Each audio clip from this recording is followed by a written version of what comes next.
媽媽是24年春天來的武漢，之前是流水線女工，退休之後，她一度覺得生活非常的無聊，我決定送一台縫紉機給她。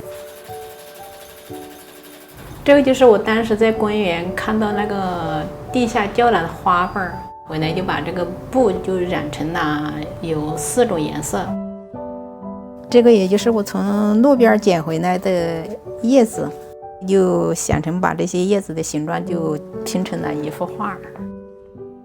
所有的舊家具都是從武漢的各個拆遷區撿回來的，這上面放的是我的畫。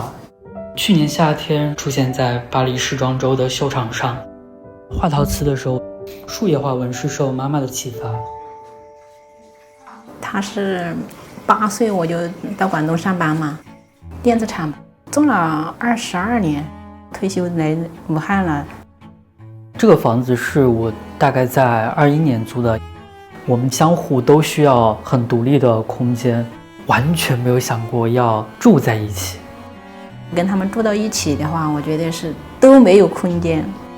從我家騎自行車來媽媽這邊大概是16分鐘，每天下午的話我會到這邊來，她在做她的，然後我在忙我的。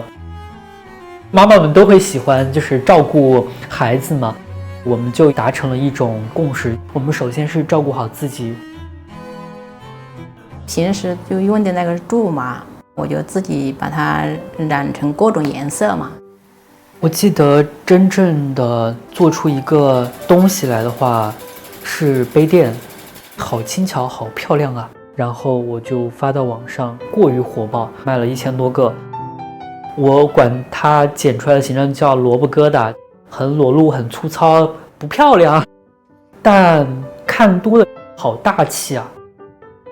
我經常批評他太着急了，我後來意識到這其實是他以前的工作的習慣，流水線上是不允許你停頓的。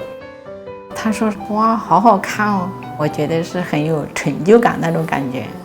為老闆打工比較不自由嘛，我退休必須就想要找一個事兒做，沒有拘束那一種。我讀大學，我就很堅定的知道我肯定不會一直在上班，最值得做的它得是一件有創造性的事情。當時我得了帶狀皰疹，把自己隔離起來，我就嘗試用了一下色粉在紙上畫畫，我每天畫一幅。非常慶幸我沒有學過畫畫這件事情，讓我覺得我可以在這張紙上畫下任何東西。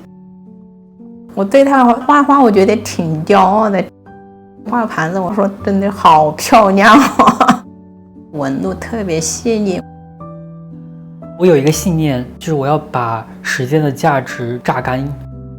我同時又在做一個器物買手店，到今年已經9年了，就是這20多年我們經常打電話。對於那個年代的人，會把自己放在一個群體裡面，但是他意識到了自己是一個獨立的人。後面呢有什麼遇到難題啊，我會跟他傾訴一下，跟朋友一樣的聊天能聊得來了。我會鼓勵他去認識自己。我當時是給他買了一個很厚的日記本，我跟我媽可以很自然很舒服的相處，這樣促進，這是一個很棒的感覺。目前的話，我跟我媽媽在武漢，我爸爸在老家生活，就是山裡，他喜歡做一個野人。我們平時就是有事情就會聯繫，過年會見面。我們3個人其實都非常的獨立。我小時候只會覺得我的爸爸和媽媽就不一定非要在一起，他們各自快樂比較重要啊。我們好像達成了一種默契，各自把自己當做自己的重心。